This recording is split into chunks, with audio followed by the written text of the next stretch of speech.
पूरा ओडिया जाति ये आउ का संघर्ष नथिला ओडिया अस्मिता उपरे आघात होइछि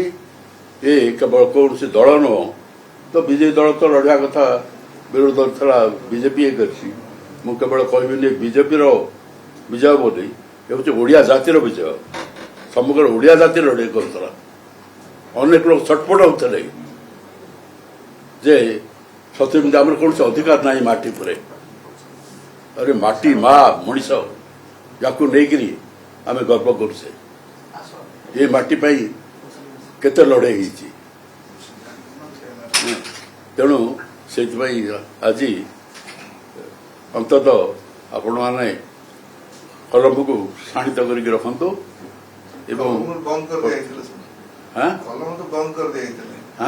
कलम सब बंद कर दिया कलम चढ़ला अनुभव कर 4 वर्ष पर काली प्रवेश मिलला विधान सचिवालय सचिवालय बंद हो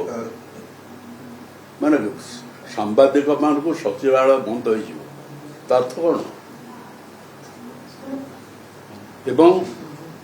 शासितर समस्त अधिकार अच्छी शासक को भेटा जो से अवहेलित उपेक्षित तार जो न्याय दाबी अधिकार वंचित होती अत्याचारित मन करतु गोटे महिला उपर अत्याचार अत्याचारित सी विभत्स अत्याचार कहीं शुणुना क्या पाख जो सी जे शासक शीर्षतम जगार अच्छी न्याय दिंतु ये माटीर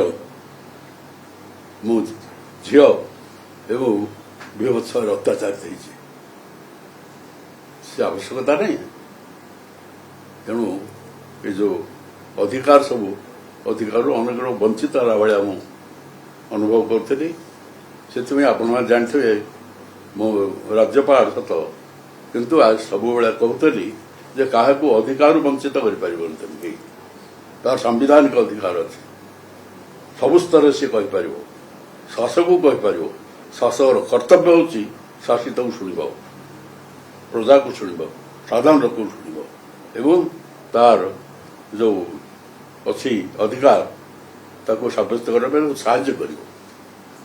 नुआ सरकार रे से पाइक स्मारकी कथा बाहर कि पाइक पारंपरिक सम्मान मिलियो कि हम आशा करबा हां नुआ सरकार पाइक स्मारकी पे पुनर्वास जमी देबे बोली हम आशा करबा कि हम गर्व गौरव रहइबो मु तो परामर्श देबी सरकार निश्चित भाव रे दौ बोली मु तो निर्देश दे पारिबनी मु किंतु ये करबी सरकार परामर्श देबी जे स्मारक कारण आपण देखिए सब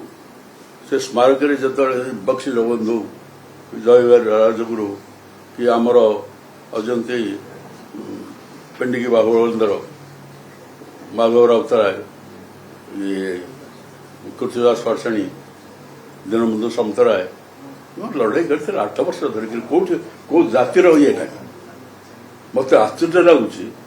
मुझे लिखिली जे पाइक विद्रोह हूँ भारत प्रथम स्वाधीनता संग्राम मत कष्ट लगे जे आमर ओडिशार के आउ के प्रतिवाद करना आमर ओडिशार किसी बंधुक कहीं से कहीं प्रथम स्वाधीनता संग्राम हम वेस्ट बेंगल सन्यासी आंदोलन होता केरल भी संघर्ष होता लड़े होता किंतु केते ये दृष्टांत तेणु स्वाभिमान निज जातीय जो तबे चेष्टा कर केरल कौन होता तो मुझे जानी कारण भारत वर्ष समग्र जो स्वाधीनता संग्राम पूर्व जो संग्राम सब इतिहास पढ़ी किंतु इतिहास न था गोटे जाति कहीपर आपण कहते स्वाधीनता संग्राम प्रथम स्वाधीनता संग्राम आम कर आम कहीं कहवा अमुक जगार कही कहीं कहवानी ये तो विचित्र जुक्ति कारण प्रत्येक जाति तार विजय को नहीं गर्व करे ये आम देखी ओडिया जातिर अनेक लोक पराजय को नहीं गर्व कर अस्मिता जिते अस्मिता कुठारघात होता आम जाति दुर्बल थिला ना एमती किछि अदृश्य शक्ति थिला जे कि आम अस्मिता को सिक्युल रे बांधिया पे चेष्टा करथला बा ओडिया जाति को तळ गुना पे चेष्टा करथला ओडिया जाति थिला आपणकर ओडिया जाति पददलित हेला बेला अनुभव आपण कहउछन मो कहवा चाहूनी किंतु आपण अनुभव करथले जे किए से थिला एठी लोक प्रतिनिधि की आसिक कई भेटी पार ना लोक प्रतिनिधि हाथ में किसी ना माने जे शासन करेंगे मंत्री हे सी हे से कार सेवक बन जी जे निर्वाचित कर तो कौन पाई कर केवल अस्मितार कथार थिला गणतंत्र उपर एक विपद थिला गणतंत्र परंपरा ध्वंस होता से मुझे अनुभव कर जो आसे विभिन्न प्रकार कथा कह तो से कथा मु कहे मो जाति की ओडिया जाति की जे अतीत को भूलीगल कि इतने गर्वित जाति पूर्व से कौन करते केते सम्मान केते स्वाभिमान थिला सेमानकर समय था जो गोदास महापात्र जो लिखिते दुर्गमगिरी दुर्ग प्रचर जन्न द्वारे बसी डाके तांत्रिक मंत्र साधने जाग्रत पुरवासी पृथ्वीधारी बारबाटी मड़ा उठ उठ चंचल खोरधार सत सरदार शिर कर उन्नत तर उठ कंकाल छिणु श्रृंखल जग दुर्बल আজি उठ गत गौरव मृत गौरव आह्वान देते पूरा धरती जागृत हो जातिर स्वाभिमान पर कौन प्रकार आघात हेले विरुद्ध स्वरोत्तोलन करो पाठ्यपुस्तक साहित्य हिस्ट्री लोप कर हिस्ट्री साहित्य ये सब जो रोला हिस्ट्रीटा से लोप कर दिया शिक्षा विषय कौन है आप जानते कहीं अधिक हेले राजनैतिक हो यूनिवर्सिटी खोला सब यूनिवर्सिटी ओडिया यूनिवर्सिटी देखिए जा दी तीन जन अच्छा ना ओडिया तेणु खाली ओडिया जाति की मो निवेदन ओडिया जाति मो जाति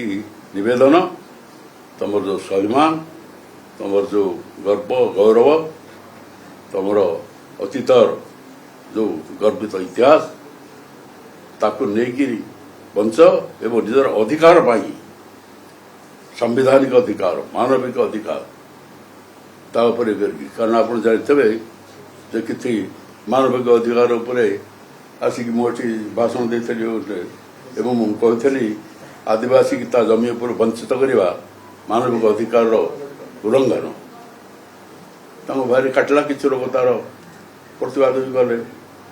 ये कहते किंतु से जानी ना आदिवासी जमी को आदिवासी जमी जेको स्तर था जहाँ पाखे था से लेखिके दब आणिकी पाखे सब कलेक्टर पाखे कि भाव में जमी ता पाखक आसला जदि चंचकता हो अनुग्रह चंचकता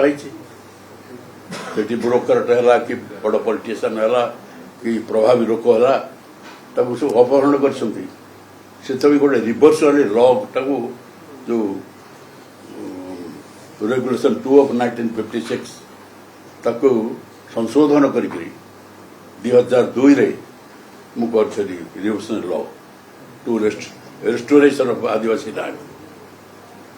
से कहला चमकी उठुं पुणी जा पहुंची गले इलेक्शन कमिशन पाखे हाँ जहा माने मो दलर नुह अन्न दल भद्र व्यक्ति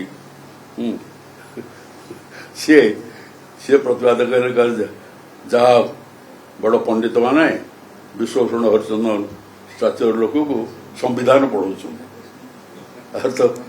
संविधान ये करके संवैधानिक केस कर हाइकोर्ट रे मनुष्य जाइए राजनीति तेणु आपण केवल ये ओडार मान सम्मान इज्जत मर्यादा तार भाषा संस्कृति परंपरा इतिहास ये सबू पर आपण मैंने रक्षा करेंगे अपने सांबादिक सांबादिक किसी नहीं चार दौड़ी कटा